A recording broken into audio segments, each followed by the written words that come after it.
Hey everybody, welcome to Steve's Untitled Rock Show. You've seen him here before. You saw him a long time ago at the Nintendo Fusion Tour, and you should be very excited because for the next full hour, it's you, me, and Panic at the Disco. What's up, guys? How are things? Going well? Yeah, pretty good. Doing all right? Yeah, pretty good. It's really, really great. Congratulations. Remember talking to you guys way back when, opening for everybody, and good for you. That's all I got to say. Seriously, good for you guys. You've kept it well, and I've been watching interviews, reading, and you got your heads on straight. It's a good thing. There's a lot of older bands who don't. You guys are a younger band who do, so it's nice to see. So you're on tour. You have this great lineup. It was Jack's Mannequin. You got Plain White Tees out right now. But Block Party was on for a bit. But what the hell happened? The drummer actually punctured his lung. One collapsed actually. Yeah. While playing? No. I think it was just after. Yeah, the guitar player said that it happened earlier before the show. They were like playing football out front and complaining about being out of breath. And he played with football. Yeah, It's a little rougher than a American. little heavier. But yeah, that's heavier ball. how it happened. Nothing like substantial happened while they were messing around, but he was complaining about being out of breath the whole day. Lordy, lordy, you play with a collapsed lung. All right, so you guys played with such a diverse group of people, from the Scissor Sisters, you got Jack's Mannequin. How do you guys choose who you take out on tour? It's really like something we all sit down and just like, you know, who have you been listening to lately? And we try to take out bands that we like. So, and we've been lucky so far to be able to take out bands we like. Got some really, really great lineups. All right, kids, we got the whole hour with Panic! At the Disco, but first here's Green Day with The Saints Are Coming. All right, that's Academy is, the phrase that pays. Ryan just said I was like Dane Cook. I don't know how to react to that. It's like that, huh? Yeah, Stop it's it. kinda dead on. Stop. I wish I was selling out Madison Square Garden, unlike some people. Hey. Jeez. All right. Now, let's talk about the stage performance. You guys really take a lot of time putting together a show. It's very theatrical and very vaudeville. Where do you get the ideas from?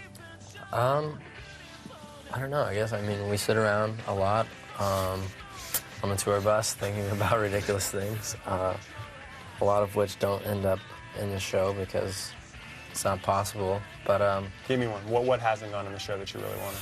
Well, fire breathers, and we wanted tiger. trapeze. Want a tiger? We wanted a live we animal. wanted live animals. We wanted Brendan to get shot out of a cannon. Yeah. And how did you feel about that? Was that you? I suggested it. Yeah. Okay. Yeah, it's been a dream of his for a while, so. Wow. Yeah. 10. So basically just like a lot of old, like almost circus performance type. Yeah, I mean, for this tour, that's what it was like. We just like that whole sort of theater aspect of a live show. It is a show, you know? A lot of bands take note. All right, you guys are going to hate this time for our first break. When we come back, more with Panic! At the Disco and their newest video, so stick around. All right, people, it's Steve's Untitled Rock Show today with Panic! At the Disco, and we're going to take a look at lying is the most fun a girl can have without taking her clothes off. There you go, Panic! At the Disco. Lying is the most fun a girl can have without taking her clothes off. All right, let's talk about this video, the fish tank heads.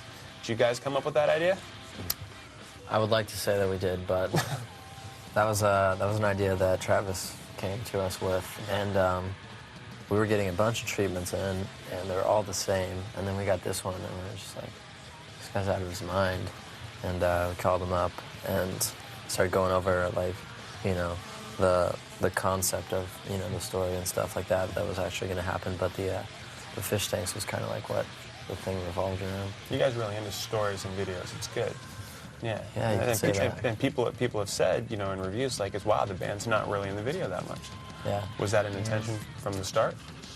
Yeah, we didn't really even want to be in the video at all, just because we really feel like Brendan's the only person in the band that has any form of like acting skill, which is kind of shown in some of our previous videos. But we threw ourselves in there for the small little roles that we have as the paramedics, and so acting debut on our third video, which most people think is kind of odd. No, man, just keep them coming, keep them interesting. People keep watching. We love. Oh, the playing next them. one's going to be Really good. It's gonna be good. All right, maybe we'll get them to talk about it. We'll be back after the break. More with Panic! At the Disco.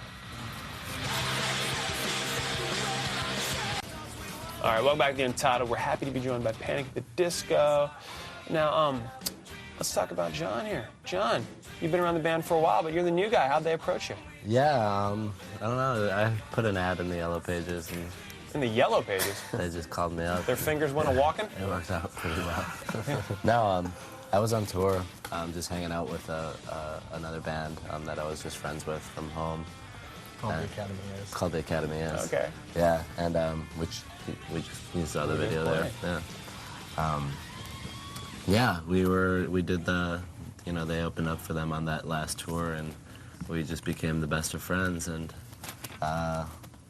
then they asked me to be in their band. Rock on. Yeah, it's pretty much the story summed up in a nutshell. Now, how are you adjusting? Panic at the Disco, you guys have just soared, become very, very popular in a short amount of time, and everything gets magnified, everything you do, press is all over the place. How are you adjusting to it? Everything's great. Definitely is the busiest I've ever been in my life, so kind of feels good. I don't feel like I'm not doing anything. Yeah? Got a lot to do today. Yeah. How are you guys adjusting to it? I don't know. Fairly well, I guess. It's kind of You seem to don't let it get to you. No, Yeah. it really doesn't. It's been a little more gradual just for us because we're there every day. Right. But yeah, it's just we have a ton to do today, but Then you got days we can hang out on the bus and come up with theatrical ideas. there we go. See? That's how we roll. All right. Here's Jack's Mannequin with Dark Blue. They're tour mates. Yeah. There's Jack's Mannequin in Dark Blue. We got another half hour of Panic at the Disco, plus videos from Sparta and Strike Anywhere after these commercial messages. All right, welcome back to the second half of Steven's Untitled Rock Show. If you're just tuning in, you missed a whole half hour with one of your favorite bands, Panic at the Disco, right here in the studio. All right. I Write Internet Tragedies, getting tons and tons of video play, radio play. Brendan, I read somewhere you thought it was getting overplayed. Did you think that was true? I still think it's true. Still think it's true? Yeah, I don't know. Great song. I guess it's just kind of weird for us to be in the position that we're in and have it being played all the time. It's Well, and your mom also calls every single time it's on the radio. So Really? yeah. still, every time. So Do you that guys has remember- an effect. Do you guys remember the first time you heard it on the radio? I think it was before we did like the VMAs and stuff, because we hadn't been home in a while, and Tore crazy. and I heard it because I don't listen to the radio that often, and I was taking a CD out of my car, and when I took the CD out, it was on the radio. No, I was like, wow. that's crazy. Yeah. You just like, did you call anybody when you heard it, or just like, oh, there we go? No. I was just like, There we go. Of course, rock on. Now, there's going to be another video that you guys are making. Do we know what track? We know what idea? what do you do? It's kind of like a more of a top secret type of deal. Well, nobody's watching. Go ahead and talk about it. Oh yeah, Yeah, we hear it's probably not going to be able to be on TV.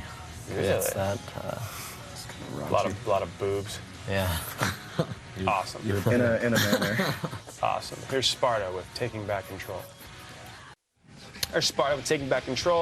All right, here's the sucky part. It's commercial time, but we'll be back with more from Panic at the Disco. All right, rock and rollers, it's the Untitled, and here's Panic at the Disco. Now, you guys are on tour, and this is your first, I guess you could say, stadium tour. You guys are at the Patriots Center in Virginia. My buddies went. Sold the place out. He said Obstructed View was sold. Yeah. I know that we didn't realize that until we walked on stage, and before we walked on stage, people could see us getting ready to take the stage and like changing clothes. So It was awful for those people. Nah, I bet they enjoyed it. Trying to get a little flash of some skin. Exactly. Now, you guys also like intimate shows. Do you think about doing like little one-off club dates during the stadium tour? I don't think we have set any of that stuff up for this tour, but it was really strange. I mean, because we came from Europe and we were doing small stuff. Like, we did shows in France with like 300 people and like little places around there, and then we came back home. And now it's like the total opposite. Like, there was nights over there where we couldn't even fit everybody on the stage, really. And There was nights where we couldn't even eat. it's true. on stage, On stage. Okay. which is I know That's shocking. it's hard, right? That's very hard. Very hard. Do you guys feel like you're losing some of the intimacy between the crowds with the bigger venue? The show that we have now is kind of made for a really big scale. Right. And there's a total of 12 people on stage.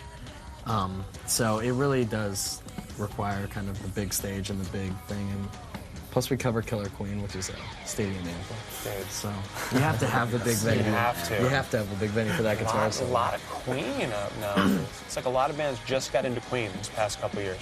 Yeah. I think it's great. Yeah. It's good. It's a daunting cover. Do you guys have a favorite venue that you guys have played? So far, on this thing, a lot of the places are the same. Right. It's like, you know, hockey arenas and stuff. Yeah. But we played this amphitheater in Atlanta, which the venue wasn't really cool whatsoever, but the weather was kind of perfect. So for an outside place, it wasn't like really hot or anything. It was really good. You like outdoor shows? The third Not in night. particular. Not particularly. Yeah, I feel a lot like of bands the do. Atlanta- The first show we got hockey jerseys with our names on them. Yeah, Oh, so that's that was cool. pretty good. Yeah. Florida Panthers. Nice. Go Florida. All right, here's Strike Anywhere with Instinct. There's Strike Anywhere and Instinct. Stay with us, people. We got a few more minutes of chat time with Panic at the Disco, but first you have to sit through these annoying commercials. Hey, welcome back to The Rock Show. If you're just tuning in, you missed a full hour with Panic at the Disco. You suck. But fear not, you can find out about this show and other shows you may have missed by logging on to fuse.tv/Steven and checking our Sir's calendar for updates and little tidbits of what's going on here at The Rock Show. All right, you guys thinking about a new record? We're thinking about it, but maybe not. Maybe not? Mine? Maybe not. Commando. Greatest hits, and Greatest that's it. hits. We're going out. That would be great if you released the greatest hits. It was the same record. Yeah. Why not? See you later. That's awesome. Live record, then an acoustic record. Dude, why not? Keep redoing it. Then throw in a DVD. A lot of bands do that. We'll do another one. All right. Now, when you guys are planning on going back in the studio, do you want to have all the songs written, or do you like to hang out in the studio and kind of grow them organically from there? I think this time around we want to have it pretty much done by the time we get into the studio, like all together. And I don't know, just because last time it was really stressful being in the studio and having like a verse of a song and having to have that song done in like 4 days, and it's not really the best way to go. You guys going to experiment with any new kind of sounds for this one? You seem to be a band who wants to evolve. Yeah, I think it just naturally we will, because, you know, we haven't written really any songs in like 2 years, and we're just all older and, you know, just listening to different things, and we don't want to try to create the same record over again. It's good. Being on the road kind of takes a lot out of you. Now, when you go in, do you guys like working in the studio? Do you like playing around with studio gear, your studio rats? Yeah, I love that stuff. That's one of my favorite parts about being in a band. I don't know, I can't speak for these guys, but I love it. You really can't. You can't. Don't ever try to speak for us. See, I didn't. I know. It's true, you can't. Now, do we think that you might want to produce if you like tweaking the knobs so much? Yeah. Could be a safe thing to say. Safe Safe thing to thing. say. Safe thing to say. I never trip over my words. Here's the receiving end of Sirens. It's This Armistice. It's been out All for right, 3 that was days. the receiving end of Sirens. That was This Armistice. And you guys have a box set coming up. Well, yeah. Describe this box set. Well, it's like I don't know. We wanted to do something different. Every band puts out a live DVD, and it's just like cool, but I'm with you on that. you know what I mean. And so we designed like this box. It's like an old jewelry box, and it's got a lot of stuff that kind of felt inspired by our last tour. It's a lot of old nostalgic, like I guess propaganda stuff from like the early 1900s. There's like old newspaper stuff and like Just in time for the holidays. exactly. There you go. Yeah, you know. Nice little cool holiday gift. You guys have holiday plans? We won't be Sort of. playing shows. Yeah. All right. Which is good. That's our plan. Good. Taking a break. Going home? Yeah. Yeah. All right. Taking a break and breathing. Well, awesome. Well, thank you guys so much for coming on today. It's good seeing you whenever you get to come by. See? You come back. We love it. All right. If you don't have the record, you're an idiot. Go out and get it. It's awesome. Fever you can't sweat out. We're here for you every weekday at 7 p.m. East Coast time, so come back and see us. Till then and always, I'm Steven. This is a band I think I can say we all like. They're called The Smiths, and this is Girlfriend in a Coma. Very short, but very good. Panic at the Disco. Thanks, guys. Thank you.